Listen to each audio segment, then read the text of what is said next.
Massive attack targets al-Qaeda in Yemen.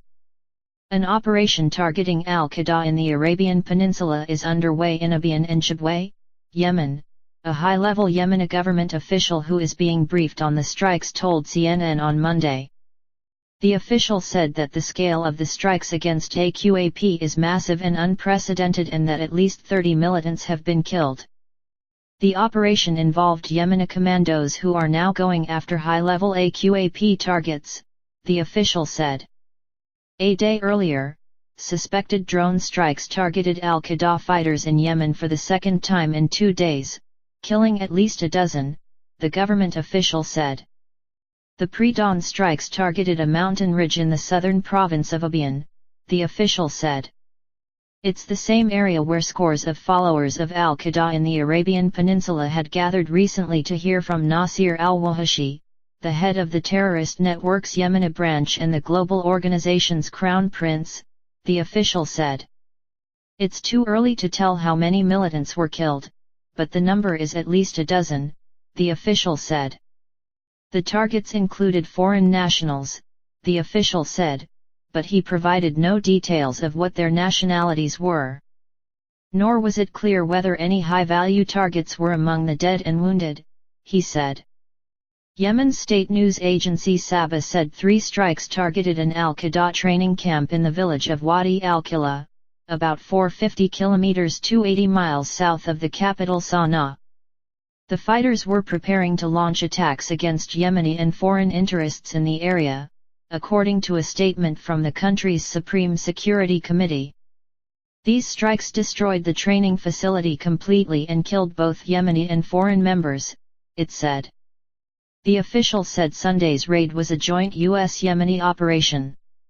He would not confirm whether drones were used in the attack, but the United States is the only country known to have conducted drone strikes in Yemen and as a rule, U.S. officials don't comment on those strikes. But the official said the area is so rugged and mountainous that Yemeni troops would have faced heavy losses in any ground assault. Al-Qaeda operatives had fled to the area after a 2012 push by government troops, backed by the United States, he said. The high-level official said it would take time to fully clarify the details of the weekend's strikes, whether the raids targeted camps, vehicles on the move or both, the full death toll among the militants, and whether there were any civilian casualties. A Saturday drone strike in a neighboring province killed at least 10 suspected al-Qaeda militants, but also killed 3 civilian day laborers. But other Yemeni officials, who asked to remain anonymous as they are not authorized to speak to the media, said there was growing frustration within the government about the lack of clarity and expressed concern that some of the information being reported by the military may be propaganda. I'm worried this is an attempt to convince Yemenis that the US and Yemen have turned a corner and are in the process of destroying AQAP, one of those other officials said. At this hour, the numbers of militants being reported as being killed keeps changing, and we still aren't sure if any civilians have been killed or wounded in these strikes. Yemenis are smart enough to doubt initial reports of this type, he added.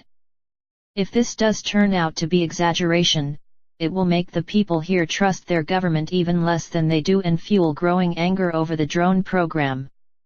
The United States first used armed drones to pick off an al-Qaeda operative in Yemen in 2002. Strikes on suspected al-Qaeda figures resumed in 2009, with more than 100 reported since then, according to the New America Foundation, a U.S.-based think tank that tracks the raids. Those strikes have killed somewhere between 700 and 1,000 people, including at least 81 civilians, the foundation says.